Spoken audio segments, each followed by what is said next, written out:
Hello and welcome to the two-man power trip of wrestling. I'm your host, JP John Paz. With me today, very special guest.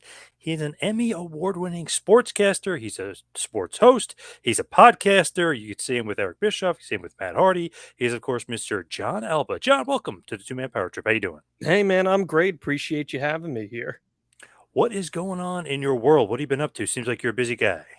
Yeah, man, just trying to navigate every day like the anxious millennial that I am. Just got through with caring about those New York Giants on your Ugh, sweatshirt ugh. there. I leave for Tampa in a few days to catch Springsteen's tour opener. I see you got ACDC on your wall. That's Oh, that's my yeah. 1A to my 1B with Yes. Springsteen, and then just doing a whole bunch of wrestling stuff and stuff with Fight. It's been a busy few months, no doubt about that. The Giants, though, if anybody told me before the season started they would have 10 wins and a playoff Oh, win, I'd thrilled, sign up for it. thrilled. No qualms whatsoever, man.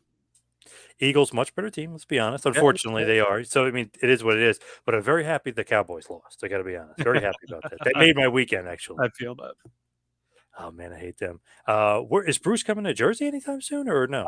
He's coming to Jersey. The last date of the American side of the arena dates, which is April 14th, I believe, which is in Newark, and I'll be there for that too. So Oh, nice, very nice. excited. Prudential Center? Prudential Center. Nice, nice. But he's not doing any stadium shows, huh? Not yet. I'm, Okay, I'm sure those will be coming soon. interesting. Man, the price of tickets have been going crazy. I don't know if Bruce's went way up, but I would imagine so. Yes, they did, and I was lucky to get pretty decent face value, but they are just insane right now. They're totally insane. I wanted to hit a few other shows, and I was looking at the Mohegan Sun show, and man, the cheapest ticket as of now, which is for a March 23rd show or something like that, March 16th, one of those dates, the cheapest ticket is like $600. So, Holy yeah. crap. And Oh that's like my behind god. the stage upper deck. So, Wow, that's just too much. I dynamic just pricing, man. whew, I just got Metallica tickets Very nice. for Giant Stadium. Very nice. Ooh, they were a little steep, but, not terrible because 'cause I've seen worse, so That's good. SeatGeek is kind of a good place to go if you're Okay. looking for Good to so know. yeah, so try out SeatGeek. I know they transfer the tickets to Ticketmaster or however that works, but they had some pretty good deals on SeatGeeks that I've seen so far. There was a rumor AC/DC was supposed to be coming this summer, Yeah, but I that's don't think it's true. I don't think that's gonna be happening. We're worried about some potential stuff going on there. Hopefully everything's all right. I got my Brian Johnson book right back there. I think you can. Oh, nice, Oh, awesome, yeah, right yes, next to the Emmy, so we're yes. good to go there. I actually regret not going to a book signing with him not that long ago Yeah, when I regret not going. He's like, "Damn it, I shoulda went." Bino's the best. Yeah, he's the best. But let's talk about you, right? So let's talk a little bit about strictly business. I do a podcast about business called The Business of the Business, which is awesome. And you guys always, obviously, that's like the focus there. What's going on with Bischoff? How did that all start and how did that kind of like come to fruition? Because that is such a great idea considering the guy, Eric Bischoff, is the only guy to knock off Vince. He may know a little bit something about the business. Yeah, the business of the business is kind of the idea behind strictly business at the end of the day. That's what uh, you know, we all kind of look to know more about, right? I know a lot about the ins and outs of the creative side of wrestling and what goes into a match, but my background isn't business. Eric has had the highest of level experiences you can possibly have in that regard, not just with WCW, but throughout the years with different projects that he's successfully launched and even failed on some. So his perspective is great. He has incredible connections within the television industry. It makes for a really unique show. It was something that I think Eric had kind of wanted to toil around with. I'm not afraid to go into the current product and talk about that side of it. So it was kind of a good match there. And we started it back in April. And then about a month and a half ago, 2 months ago, we took it full time in front of the paywall. So actually, it's been more than a month and a half. Yeah, it's been at least 2 months, if not longer than that. We took it in front of the paywall from ad free shows. So it's been really fun. I think people are liking it. And especially, and we've had no shortage of things to cover. I'll leave it at that with what's gone down in the last month in WWE world. Man, I thought 2022, like, okay, that's nuts. Vince Nope. Charles, it's like, no, 2023 is like, swats it out of the air. It's like, yeah, forget about that. This is even bigger, right? I mean, the WWE sale is just, and Vince coming back is just nuts. Yeah, it's one of the craziest, if not the craziest story that we'll ever see in wrestling.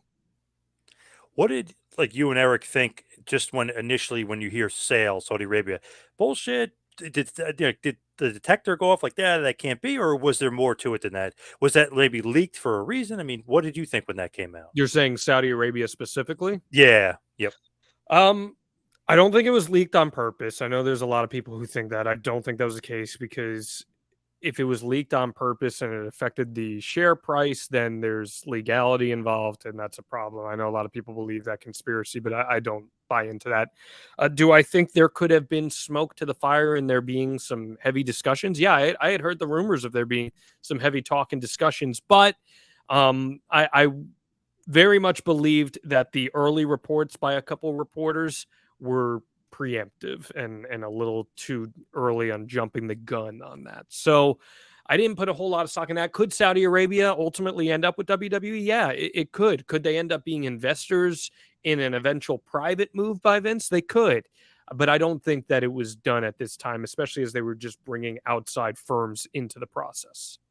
I was joking around with Raj Giri of wrestling. I was joking around saying somebody just watched Succession when that came up. Remember that storyline where they might go private and they might sell to Saudi Arabia. So I was like, oh, maybe somebody watched Succession and that they kind of got out It's there. amazing how much of pro wrestling is just real life at the end of the day. So it's actually wild to think about the parallels when pro wrestling stories become reality.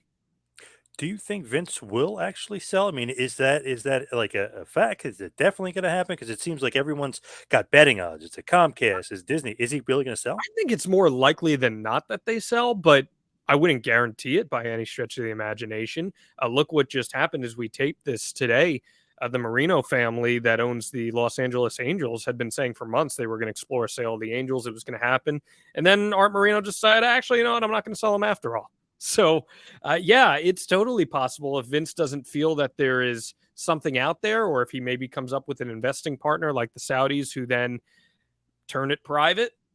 Well, that's something that's on the table as well. And at the end of the day, he could have essentially used this as a way just to get himself back into power, which is not implausible. Who do you think could buy it? I know there are obvious ones are like Comcast and Disney, but who else do you think could buy it?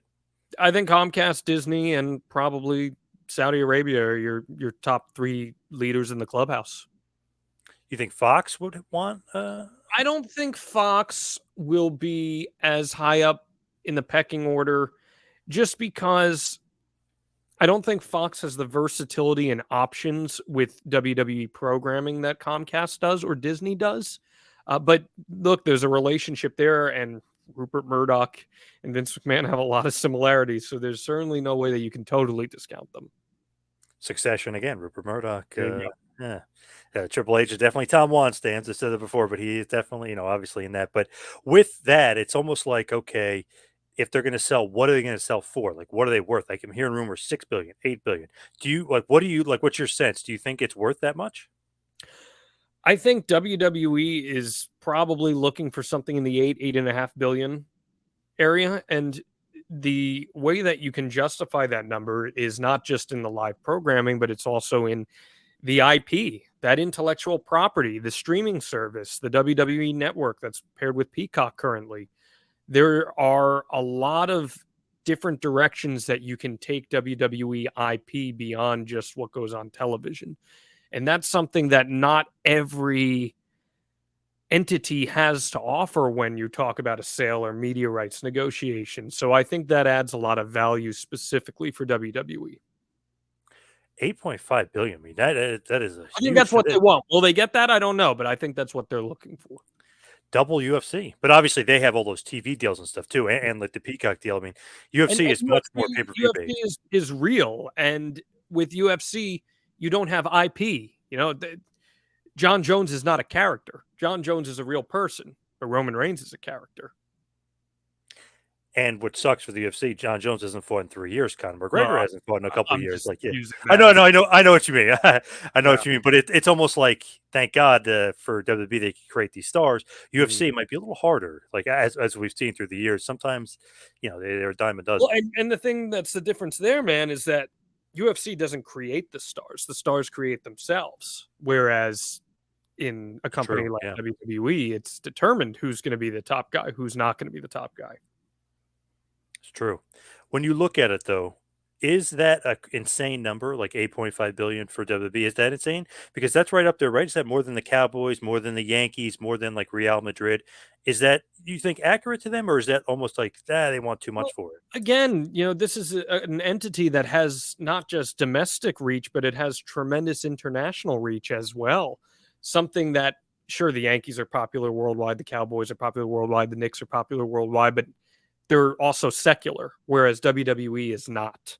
So there's international value alongside domestic, which I think increases your value inherently. When you look at Vince, no chance he could sell to his kids like his dad did with him, but because there's no way they can get that valuation, right? I mean, his dad sold him for what, a couple million. There's no way that he's going to be able to get that amount of money from his kids, right? You would think. I would say there is a 99.9999999999999% chance that Vince McMahon will not sell to one of his kids. It's funny though, like that was always the case. Remember that old interview he did with Howard Stern? Oh, of course, the kids are taking the kids, the kids. That has seemed to change with that Pat McAfee interview. I mean, that seemed to completely change, like what he said back then, 20 years ago, to what he's saying today. The times they are changing, and Yep. you saw it play out in front of you. It doesn't take Einstein to pick up on the fact that there's certainly dissension amongst the ranks, or as my friend Eric Bischoff says, the palace intrigue. Yes. It's funny. Eric obviously, worked for Vince. He was a competitor against Vince, but he was even saying like, "Oh, he's so unpredictable. You don't know what he's going to do. How could people think they know what he's going to do? You never know really what he's going to do." You have no idea how many people saw what just happened coming as it has happened now. It just happened, and that is the essence of Vince McMahon in a nutshell. Did you think he was really retired, or you kind of had a feeling? I don't know about this. Like I've seen this guy. Eric's seen it too. Oh, this guy is firing people left and right. JJ Dillon has to take a pay cut, and he gets like all the stuff that happened in the '90s as WCW is starting to take over. And you think Vince is dead in the water there, and he comes back and bigger than ever. Did you think, or did even Eric think like, oh, this guy might be retired this time? He's 77. I think if Vince McMahon had anything to do about it, he wouldn't be, but it came down to a question of legalities, which I wasn't entirely sure of. But if it came down to Vince's say, then I did not feel like he was done. No, I did not. With that, obviously, there's so much to it. Going private, though, wouldn't that be his best option? Just as far as, because now, right? Didn't isn't there a lawsuit with the shareholders as well coming out against him for fiduciary duties and stuff? Wouldn't it behoove him to want to go private to not have to deal with these lawsuits? The lawsuits, the problem with those are they have to prove that there have been fiduciary losses, which the stock went It's up. up. Yeah. So it's hard to prove that at the end of the day. I don't think those lawsuits really mean much at this juncture. Could they eventually? Maybe. But at this juncture, I don't think they mean much. So going private, the upside to that for him would be a retaining of power at the end of the day. So you think if they bought it, they would need somebody to run it, he would run it. I mean, I think that's something that is on the table. Whether that's what happens, I don't know. But I think it's on the table. Man, I wonder what would happen with Triple H. I feel like he's a guy you need around, though. I feel like, you know what I mean? Little good cop, bad cop thing going on. I feel like you'd need him in certain. It seems like the morale booster when he got put into power, there was like a huge morale boost. Vince always seemed like not a downer, but let's just say the morale wasn't boosted like it was with Triple H. Put it nicely. Like I said, palace intrigue is certainly fascinating. It listen, man, it's impossible to sit here and guess what's going to happen. Because if you were to ask me a month ago that if we'd be in this position right now, I'd say no. So I can't sit here and tell you or make predictions as to what is going to happen because it might change in a week.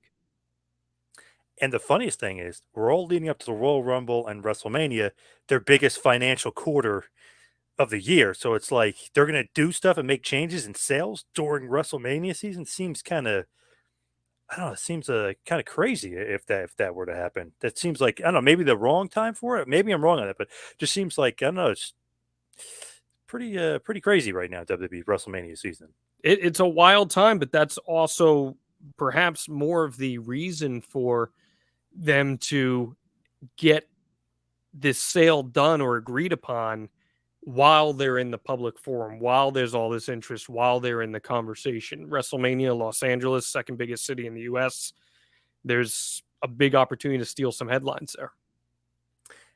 Hearing The Rock, right? No longer a part of WrestleMania. Are you hearing this? Is true, false? That's what I'm hearing on the sheets. I mean, that's what I've read as well, but I don't know. I've thought kind of since probably early December that Rock wasn't going to be involved, but it certainly seems like that's the chatter at this current moment in time. And if that's the case, well, you know what? It's still WrestleMania, and there's a lot of opportunities to build some stars.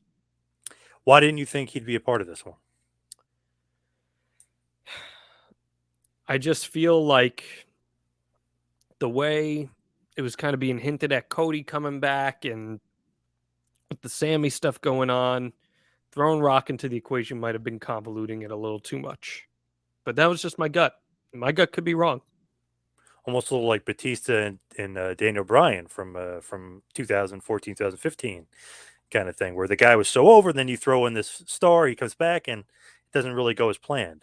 Yeah, you got to be careful. You got to be careful because if you find yourself in a situation where the person you're wanting to put in that spotlight gets overshadowed by someone else, then that negatively affects the character of both performers. So you do have to be careful in that sense.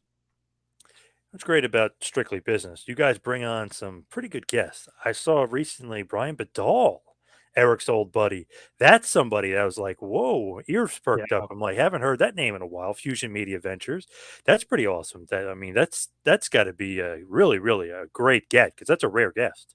I thought that episode was awesome. It just dropped this past week, wherever you get your podcasts at 83weeks.com. I was really proud of that. Brian and I have some mutual connections through the TV sports media landscape as well. Classic Sports is where he made his name initially. So yeah, he added a lot of perspective, which I thought was essential when talking about the sale. Man, he's been through it, right? I mean, he knows. Him and Eric, they pretty much announced Fusion Media Ventures Bischoff were buying WCW. That was the plan. And as we saw, it didn't work out. No. which is again why this stuff with the WWE sale, it's just like you can even have something agreed upon, but just because it's agreed upon and until it crosses the finish line, you can't firmly say that it's happening. Was it kind of painful for Eric to go back that memory lane with Brian, or was it fun for him to do? Because it No, can I think almost it's fun for him. I think okay. it's I think Eric is over that. And truthfully, I think Eric knows deep down that there would have been a ton of challenges and hurdles he would have had to have cleared in relaunching WCW in the first place. So I don't think he wonders what if all that much. But you'd have to ask him. You'd have to ask him that. Is Brian still like interested in wrestling, or not at all? Really? No, he hadn't been kept keeping up with wrestling all that much. Actually, he says so much, and we kind of informed him on what was going on. He did some reading, and he gave great perspective on the media landscape with WWE. Man, they're just like such an interesting company, just because they're different than anything else out there as far as media wise. It's just like nobody really knows wrestling unless you're in wrestling. That's why I talk to Kevin Sullivan all the time. He's like, man, AOL Time Warner, they used to think they knew stuff about wrestling. They know nothing. They're a media company. They know nothing about wrestling. Such an interesting world, WWE. It's almost like lives by itself in media. Yeah, it's not quite a sport, and it's not quite just entertainment either. So it is its own niche, pro wrestling. And we had a conversation about that actually with Raj Giri, where we were talking about how a 0.49 demo rating for the NHL is not the same thing as a 0.49 demo rating for pro wrestling. They're different and they're valued monetarily different. So wrestling is kind of always punching up in that regard. Financially, they're basically looking like looked down upon, I guess you could say, in a certain respect. Yeah, I think some advertisers look at it as low crass, and that's unfair in a lot of instances, especially when you think about how much money is being generated by some of these partnerships. But it is definitely just one of those wrestling stigmas. It was one of the reasons why Eric tried to New Yorkify WCW and take some of that wrestling out of it, which is understandable at the time. Did you see that Discovery Time Warner, that press release that just came out about the Slap League? Like, just came out as of I when? think it was today. I think it No, came I out. did not see it. So just reading it, and I could be wrong reading it, but it just read like we knew Slap League might have been wrong to come out, especially because Dana White just got caught slapping his wife. Now he's coming out with Slap League. But like, well, we thought wrestling fans would like it, so we put it out there. It was like, wait, what? It was like it felt like very like demeaning towards wrestling fans. So it's like, wow, that's an executive from Well, Discovery Time Warner. So I was like, wow, ouch. we'll have to check that out. Yeah. It just dropped today. So I was like, wow, that almost seems like no, well, I guess pun intended, but like a slap in the face of wrestling Yeah, fans. Like, yeah. well, yeah, like, oh, you guys would enjoy it, even though the guy slapped his wife. I mean, whatever. Just, man, just Yeah, that's a stigma. yeah, right. Do you think that the ratings in general, because I saw the Morgan Stanley thing, do you think that Fox and Universal, everybody, are they happy with the ratings? You'd have to ask them. I don't know. I'm not a media executive by any stretch of the imagination. I mean, you look around at what other programs are doing numbers wise, and I think from an entertainment perspective, it's holding its own. Is it worth the amount of money they paid for it? That's going to be something that's up to them, and that's something that I'm sure will come up in the media rights negotiation side of these things once a potential sale is either done or not done. You have a sense for the media rights if they're going to go more, less, equal? Like, does it seem like it's going to be less money for, let's say, WWE and AEW this time around? I think they'll both go up marginally. I don't see them increasing drastically, especially on the AW side. I an increase, but marginal. Let's say they're flat, right? Which it almost seems like they are. AEW kind of seems flat just as far as the ratings from last year versus this year. I think SmackDown was pretty flat too. Raw might have been down a tick, but I'm not sure. It almost seems like everybody's flat. Is that almost a good thing that it's not going down, it's staying flat, so then they can get more media rights? I mean, it's better than going down. It's better than going down. So I guess you look at it that way. But again, media rights extend to IP as well. And there's elements that come into play that might incentivize someone to spend a little more. Does streaming start to kind of wedge its way into the conversation and push for a rights company to, or a media entity rather, to offer to pay more for the rights? There are other outside elements that come into play with something like this. Now, kind of moving off of that for a second, just want to get to you. How did you kind of get into the business? Like, how did you get into wrestling? Um, I was always, I mean, I right behind me, I got the '98 Yankees back there, and they were the reason I got into sportscasting Best and team ever. best team ever. And when I was going up through that, probably through late high school, I had always loved pro wrestling. So I started doing some writing for some websites just because I enjoyed writing and I enjoyed talking about wrestling. And it wasn't anything super serious. And then in college, I took on an administrative role in a wrestling website.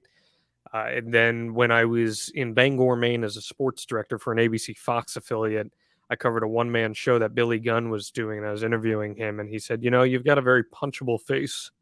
I said, oh. He said, no, man, that's going to be your meal ticket if you ever want to pursue wrestling. I said, oh, okay. So I got involved with the Indies from that point, and I've been on the Indies for 8 years now, doing managing and commentary.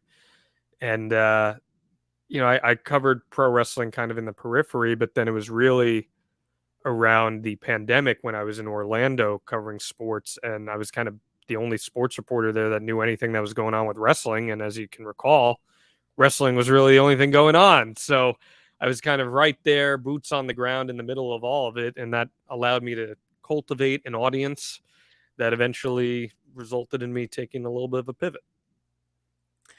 Always a wrestling fan? You always loved the business? Yeah, yeah, since I was 4. Who was your Love. guy when you were growing up?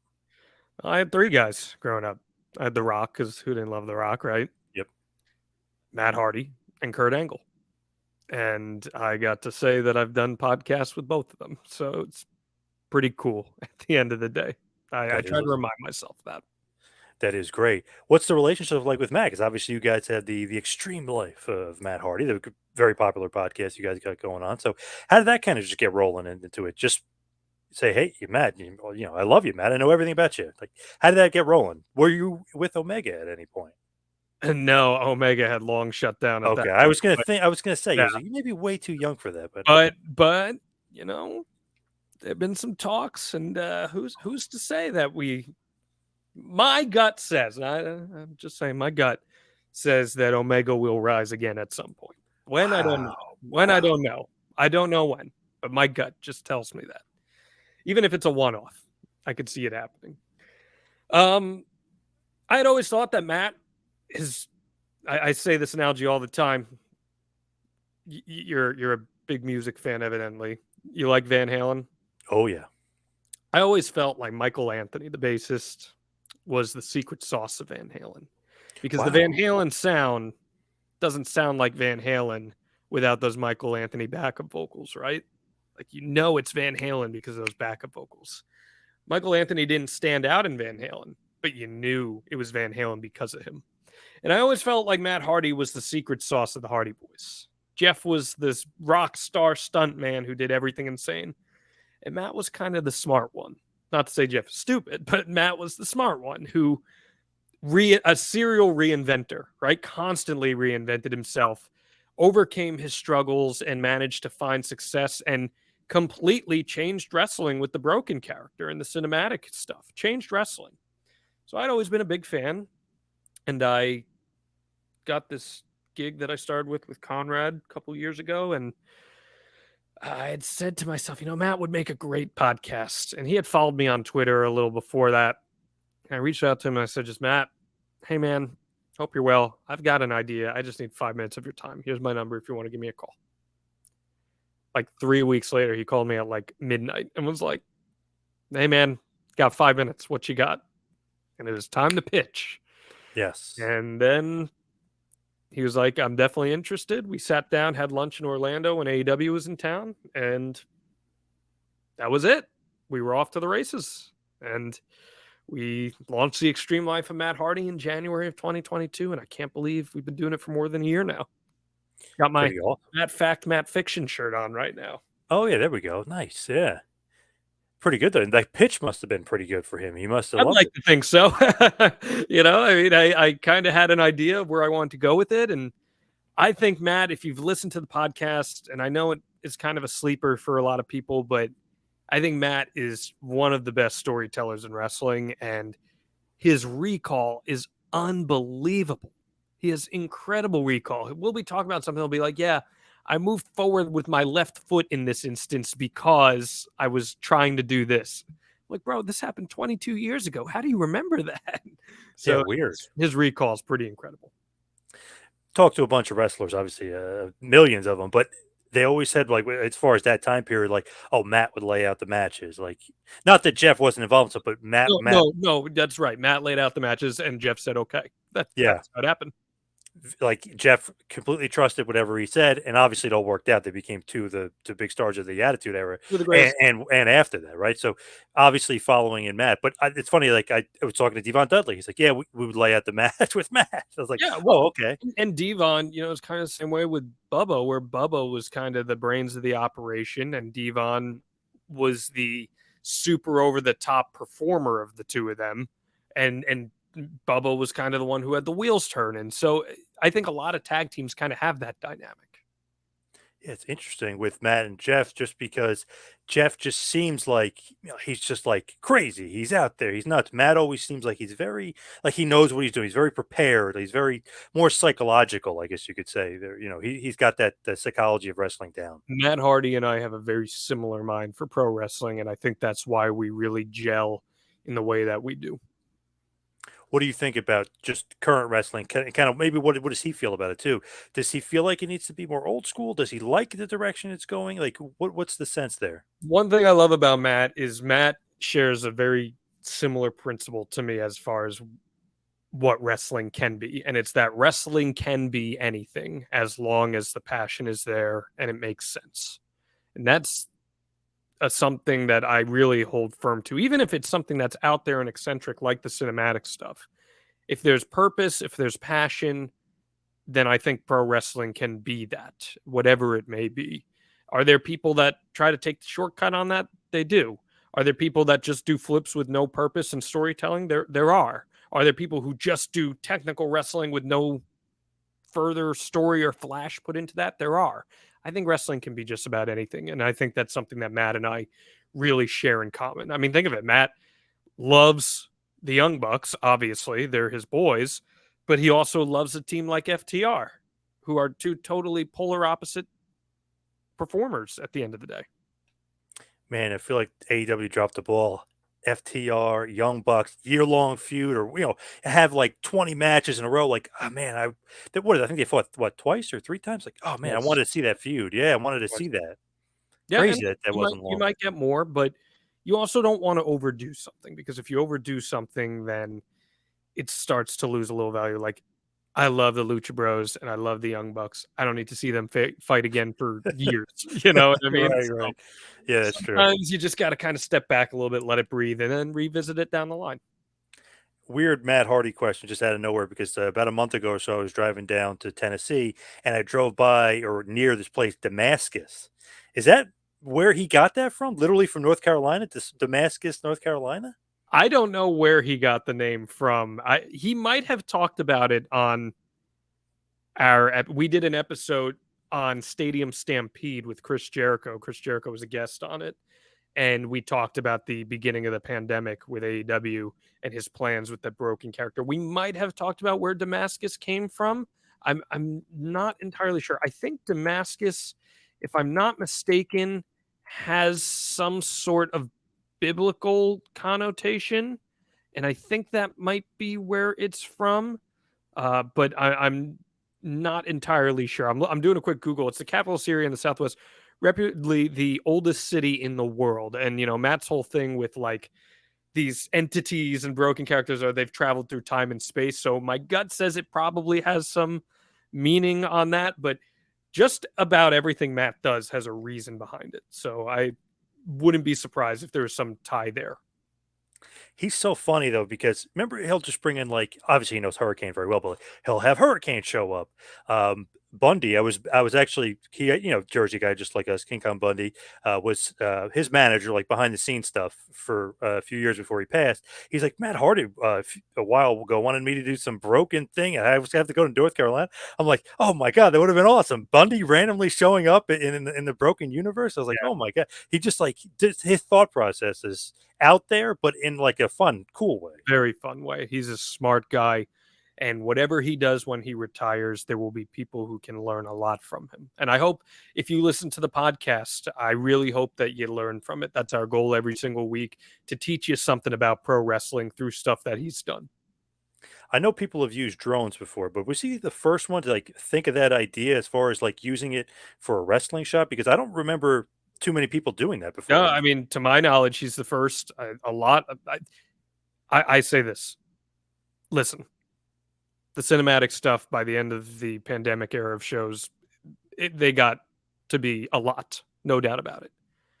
But without Matt Hardy's and Jeremy Borash's innovations with these cinematic matches, pro wrestling would have been screwed in the pandemic because the cinematic style storytelling allowed for these major companies to survive. Simply put, Save Mania kind of that one year. Undertaker, AJ, the Cena Bone versus Saw match, Wyatt. which is the Undertaker's last match ever, was a cinematic match. Think about that. Yep. And it almost felt like I know they didn't copy it or whatever, but it almost felt like that shot where Undertaker kind of comes in out of nowhere out of the bike, kind Oh, of like the Hardy compound scene they when like took they took yeah, a lot from Jeremy Borash was in WWE at the time. They took a right. lot from the final deletion. There's no questions asked. That's just so funny. Like, if you just think about it in your head, like, how is he coming up with that idea? Like, I'm gonna have it at the compound. I'm gonna have, Rebby's Well, dad, and like, all this other stuff. beauty Pretty, is pretty. we did a 6-part series called Becoming Broken last year that you can go check out in our archives, extremehardy.com. If you want to see how the magic is made and really get inside the mind of someone who innovated something incredibly, go check that out. What I love about him too, and obviously his brother, is their time in wrestling doesn't just span like, oh, they're like old school to the bone, but new school too. It's like an interesting dynamic with them. Because you adapt with the times. The people who adapt with the times find longevity and success. Look at Chris Jericho. Yep. And I remember when they were job guys in like '93. And obviously Jeff's probably 16 at that point, but like, they're there, they're learning stuff from these guys, and they keep bringing them in.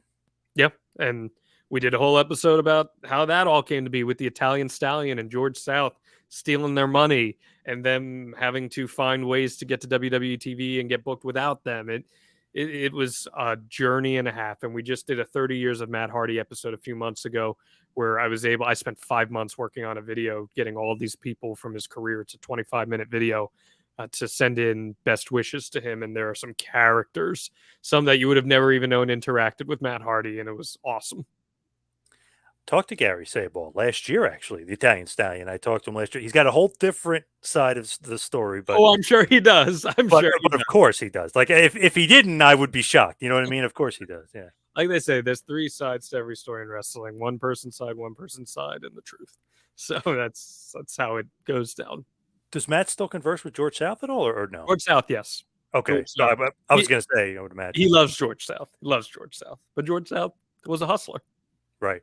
I'm guessing Italian Stallion he probably hasn't talked to in a long time. He is not. Interesting. Interesting there. Also, I've noticed from you lately the Alba Media School. What is going on with the media school? What is that? Yeah. Well, so I've got my Patreon Wrestling According to Alba, which I launched recently, which is really cool.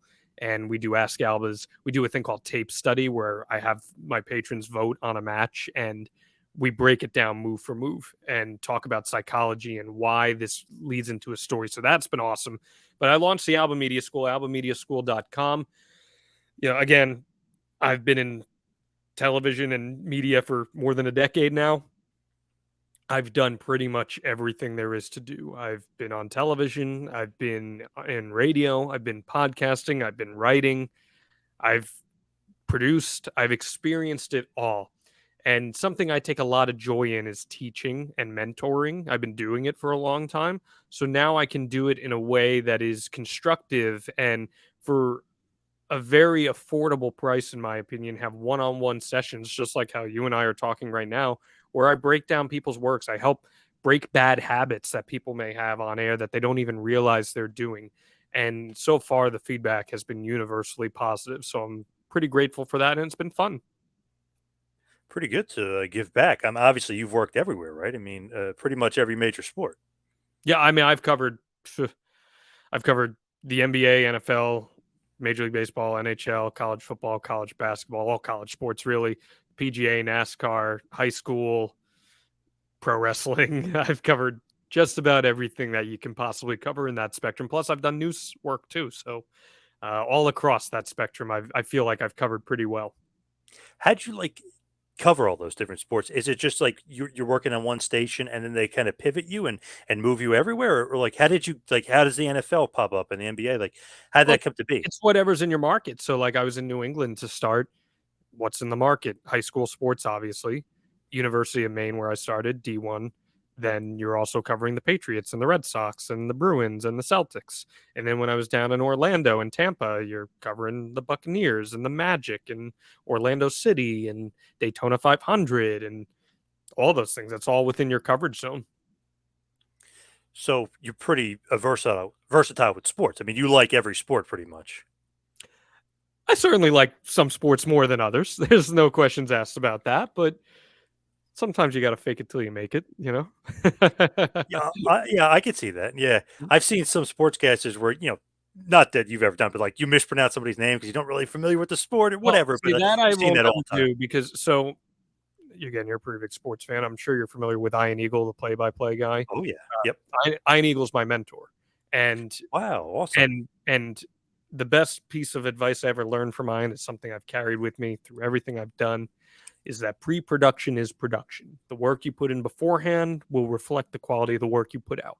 So mispronouncing names, I feel pretty confident I've never mispronounced a name on air due to laziness. Now, if someone misled me in a pronunciation, then as I mispronounce pronunciation, then yeah, then that's possible. That may have happened, but I've always done the due diligence of prep work on anything I've done. And I would like to think, if I can say this about myself, I would like to think that is reflected in the podcasts that you hear from me every week. I put a lot of prep into everything I do. There's a lot of people who think with interviewing, you can just kind of go up there and just talk or have a show. You just go up there and talk. Preparation is everything. And if you are unprepared, it will show. Very true. I remember years ago there was this female sportscaster, and she pronounced. I mean, this is going back well ways because you'll tell by the reference. Dikembe Mutombo. She pronounced it wrong. I was like, I don't know if she's a big basketball fan. Why is she covering basketball? I was like, oh, come on, you can't No, get no, that one no, wrong. not today. Yeah, no. Yeah, come on, can't get that wrong. Dikembe, it's a legend. I think he's a Hall of Famer. If he's not, he should be. But yeah, it's just crazy. When you're doing that and you're covering sports, what is your favorite sport? Baseball. Baseball. Yeah, Yankees guy, obviously, 98 Like I Yankees. said, the 98 Yankees are the reason I even got into sportscasting in the first place. So baseball is my number one. Covering wise, I probably would put the NBA second, then the NFL, and then NHL in terms of the big four. When you look at it with the 98 Yankees, I do really think they're probably the best team ever, right? I mean, is there an argument for that? I would say not, right? I mean, 27 statistically, Yankees, I guess you could say. well, and then there was the '01 Mariners, but they didn't win the World Series. They won more they won more regular season games than the Yankees did that year, but But the they Yankees killed them in the playoffs 4-1. the Yankees did kill them in the playoffs, so they didn't win the World Series. So that '98 Yankee team, 114 regular season wins, 125 overall. Pretty hard to argue against that. I would say definitely. I mean, people always say 27 Yankees just because of Gehrig and Ruth. I mean, and historically they were just dominant. But I always think like 98 Yankees. I mean, they Well, were the just game was different. Plus, you got to remember the Yankees dominated '98 in the steroid era. Like they dominated when everyone was dominating, which yep. I think is pretty impressive. It's funny, so many people remember that year for McGuire and Sosa and everything else going on. I always says like, man, how could you? This team is winning 125 games like it's nothing. I mean, Yeah. that when they lose, they get like upset. Like, how the hell are we down 2-1 to the friggin' And Indians? they Like, and started then the season 0-4 too. yep, and they had a team meeting infamously because Torrey flipped out. Like, we're the best team in baseball. What the hell's going on around here? When he never gets upset either, which isn't. Yeah, they're the reason. April 10th, 1998. I was 5 years old, and it was the Yankee home opener. They faced the Athletics. It was a 17-13 final, and I turned to my mom while I was watching that with her, and I said to her, "I want to be the guy that talks about that on TV one day." So that kind of set me on the path from there, for better or for worse. Did she approve? Hey, sure, you can do whatever you want. You know, last week you told me you wanted to be an astronaut after you saw John Glenn launch into space, but sure. Hey, it came to fruition. You said it, and it came to be. You know, for better or for worse, there's times where I regret how much I let the grind take control of me, but I am so grateful for the path I've had, and I feel like I have a lot to offer still. You're gonna think this is crazy. Possibly my favorite player on that team, El Duque, Go Orlando Tuca. Hernandez. There Loved you him. go. There you go. I was a Tino guy because I actually grew Loved up with Santino, Tino's. yeah. I grew up with being friends with Tino's son at the time, and so I kind of grew up around that, and I thought Tino was just remarkably well rounded as a player, and loved watching him. It's a shame he got screwed out of the Gold Glove that one year. Palmero got it and didn't even play first base for like Got 40 screwed out of the games. Gold Glove and got screwed out of the MVP in '97. Yeah, could have been. Probably Yeah, should he have been was awesome. MVP. Definitely Gold Glove level. I love Paul Neal. I mean, Jeter, obviously. I mean, there's so many guys in the team, but I always love those really super clutch guys. Everyone says Jeter is, but El Duque was like, I think he started 9-0 in the Yeah, he was playoff. amazing. And his record is just nuts in the playoffs. Crazy. I always loved Matsui eventually, Of most course. clutch player. They always say, "Oh, Jeter's so clutch." I'm like, "Yeah, you may want to look at Matsui's numbers. Actually, more clutch, better in the playoffs than Jeter, which is surprising." Now they were just consistent across board. Bernie Williams, all these guys. Just it's an era that is a bygone era in baseball where you just had guys you could count on to hit the ball. There are a lot of guys who get on base today, but you could count on those guys to hit the ball. Funny, like I'm so used to those clutch guys like Jeter, Bernie, Matsui, even, and it's like today's Yankees. Why can't we get somebody like that? Like, there's It's just nobody. Every there's just playoff they there's choke. just not a lot of guys out there like that anymore. The game has changed so fundamentally, and I'm not against that. I'm not against that in any way. I'm all about evolution, and I think that's great. And I recognize the times change, but contact hitters are just few and far between at this point. And LeMay, was hurt last year, which Yeah, and definitely, he I was mean, hurt, that right? He's sucked. one of Yeah, those guys, and he was hurt, yeah. right? So, I mean, look, Anthony Rizzo is valued for how much he gets on base, but he hits 232. So it's like that's just how the game has changed. Yeah, it's crazy. Harrison Bader was great, but he wasn't really considered to be. They were almost said like, "Oh, it's a terrible deal for Montgomery." So it's almost like you never really know. It's a No, luck of the draw in the no, playoffs sometimes. absolutely. So with you, obviously, you've got ad-free shows. You got Matt Hardy. You've got your Patreon. You've got Bischoff. What else, as far as wrestling, are you up to? Are you still doing the other podcasts with the women of wrestling? The Wives of Wrestling has been The on wives of hiatus wrestling. I'm for a sorry. little while now. I don't know what the future of that's going to be. It was something I loved doing. Would I love to do it again in the future? Absolutely. There were a lot of moving details with that, and the bottom line is that they're mothers at the end of the day with a gaggle of children to worry about. So I totally understand time commitment's hard. I'm doing a lot of work with Fight right now, which I'm really enjoying. Doing a lot of work with Fight TV. I've done a few big projects for them. I've got another big project coming up that we haven't announced yet that I'm really excited for. That's going to be Valentine's Day centric. So that's going to be fun and different. So yeah, right now I'm just kind of searching for my full-time home, but I've been enjoying doing a bunch of different things and it's been fun. You know what's great about the wives of wrestling? They don't hold back. There's no politics. You know, sometimes like some of the guys, they don't want to say stuff or they don't hold back at It was all. part of the charm. There's no doubt about that. I don't know if they have a political bone in their body as far as like, oh, maybe I shouldn't say this, or I'll skirt around that. Like, nope. You said it, not me. Yeah. I don't want to get in trouble from them, but I got to watch my mouth, brother. yeah, yeah. So with you, you said no full-time home with wrestling as of yet. Like, what's going on with the ad free? Just kind of floating in around. Yeah, currently I was full time with them. Currently no longer. Still obviously doing work with Hardy and Strictly Business, but yeah, just right now working that freelance game, and it's been fun. It's been enjoyable, but kind of looking for something to fully, whether it's in wrestling or not. I'm certainly open minded. As I said, I've kind of done a lot of stuff outside. It's funny. Disco Inferno, who I've never interacted with, never had any.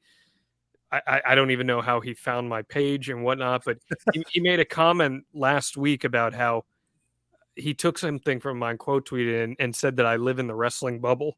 And I'm like, brother, if there's one person in wrestling media that you're going to come at and suggest lives in the wrestling bubble, yeah, I'm not one to like be braggadocious about my background, but come on, bro.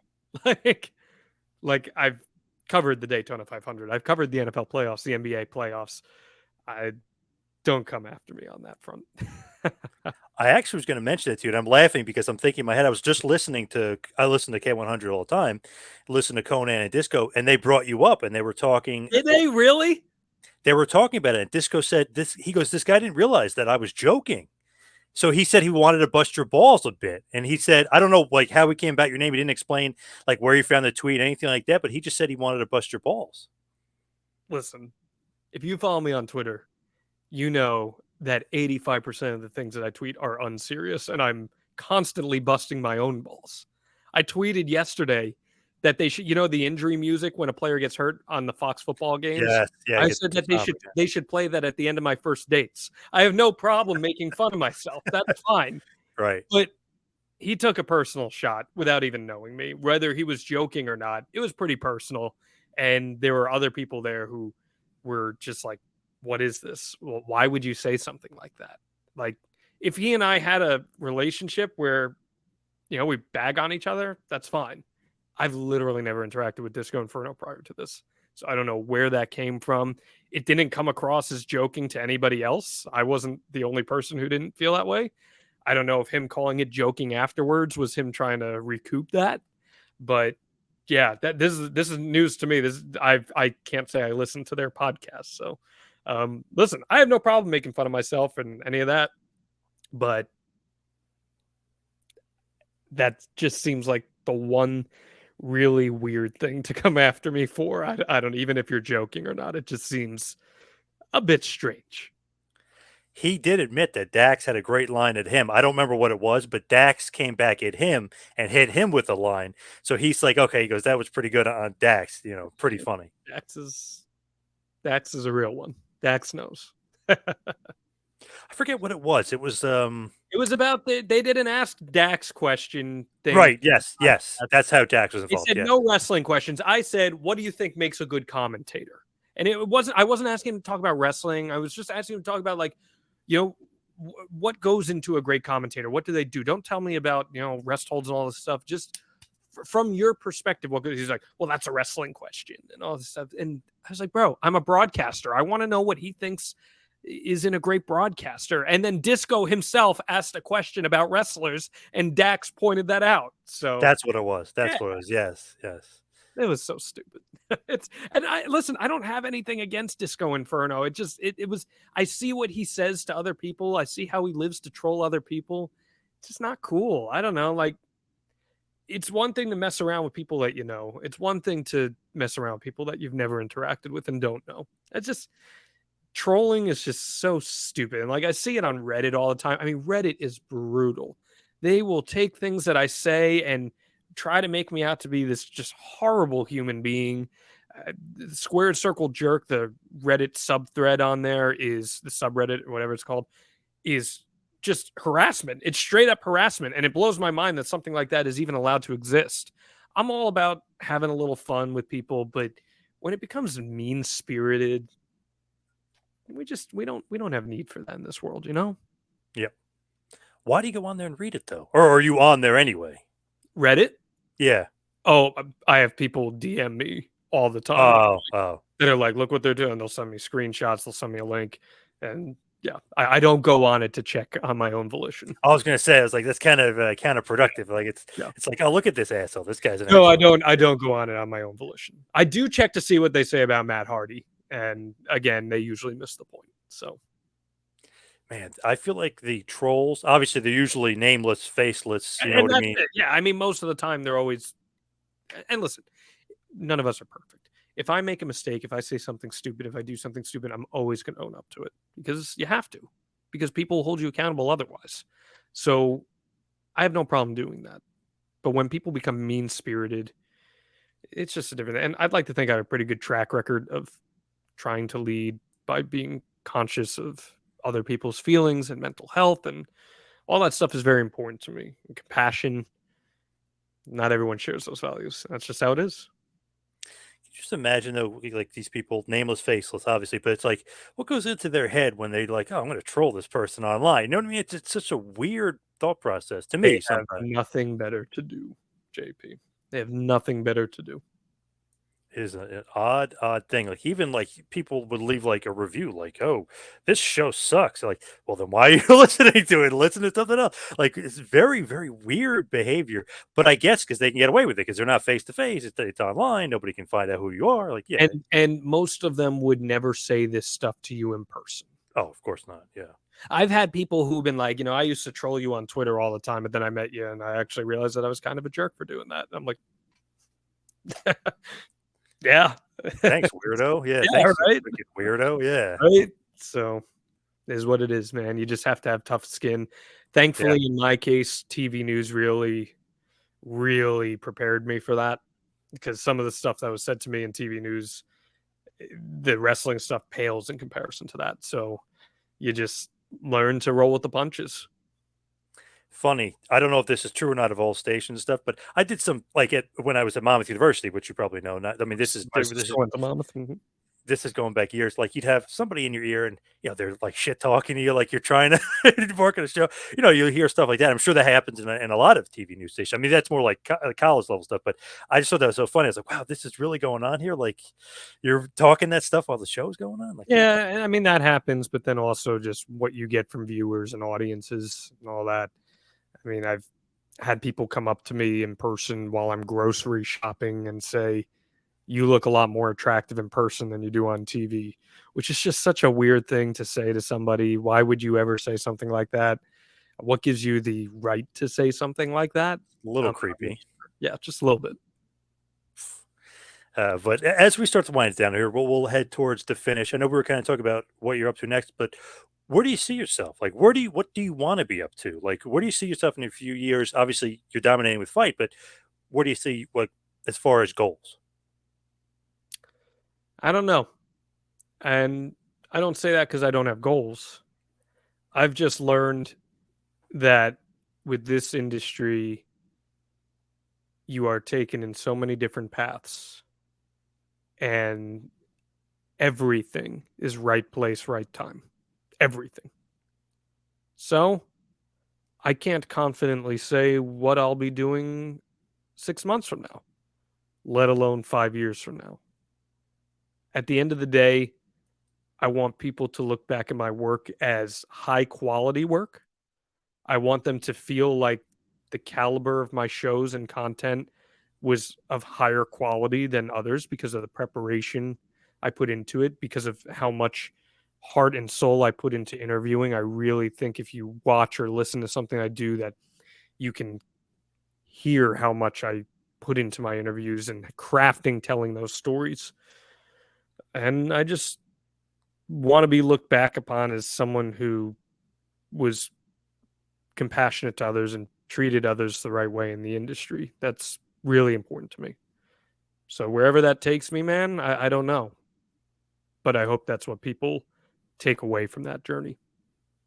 The wrestling landscape is so crazy because, like you said, with Strictly Business with Bischoff, it's like we were doing it a little bit, and then we came up. We're like doing WWE shows every week. We're doing Vince sales every week. You know, you guys. It's just like you never know what's going to pop up in wrestling. Even Fight a few years ago, who would have thought that they would have blew up? I remember when Flips came out originally. It was like, oh, I don't know if this is going to last, and Jarrett was a part of it.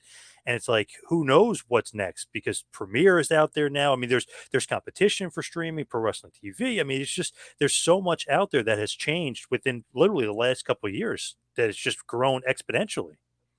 So much has changed and it will change again. It will change quickly. So I can't confidently tell you where I want to be 5 years from now, because I know what I think that I want to be doing 5 years from now is probably going to be very different from what I'll be doing 5 years from now. Now, give us the last plug. I know obviously you've got the Patreon, you got the media school. Mhm. Run it through everything. Sure, Matt Hardy, Bischoff, sure, throw it sure. all out. WrestlingAccordingToAlba.com. That's where you can find my Patreon. It's really fun.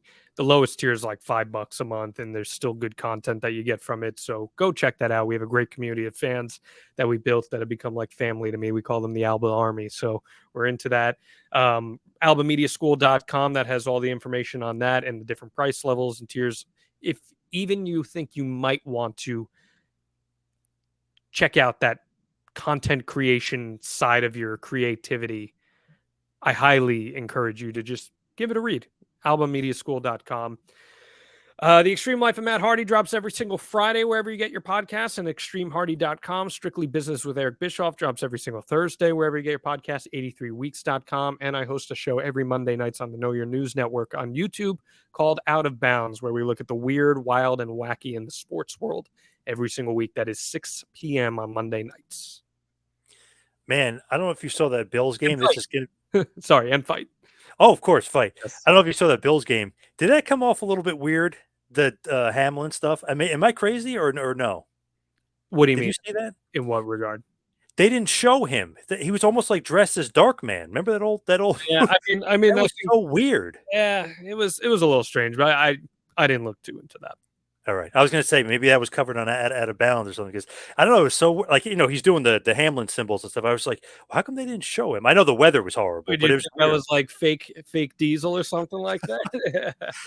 I was laughing because somebody goes that I'm buddies with was like, "Oh, that's NWO Sting. It's Right, yeah, NWO Hamlin." I'm like, "Oh my god, yeah!" exactly. Like, yeah, he's doing the stuff you can't really see. He beat up Luger in the parking lot. It sounded like Sting. It looked like Sting, but Funny. maybe it wasn't Damar Hamlin. No, I'm But pretty sure it was DeMar Hamlin. I just thought that was so funny because I was like, "Oh, somebody's got to make a joke about." It. And then people Uh, were start talking that's about funny. fake and stuff. So I was like, "Oh, it might be a good thing for out of bounds." So There you go. to cover for sure. But did you mention where to find you on social media, on You can Twitter or find me anything? on social media on Twitter at Jon Alba, JonAlba, on Instagram, JON_Alba. And yeah, that's pretty much the best places to find me. Any relation to Jessica Alba? I have to ask You know, I've never been asked that before. that. I knew it. I knew it. It's gonna be one of the things where you're like, oh, don't ask me that. Come on. No relation to Jessica Alba. Oh, I'm damn. Italian. She's Latina. Ah, there you go. All right. Well, John, thank you so much for all the time today. Really appreciate it. Appreciate you, man. Thank you so much.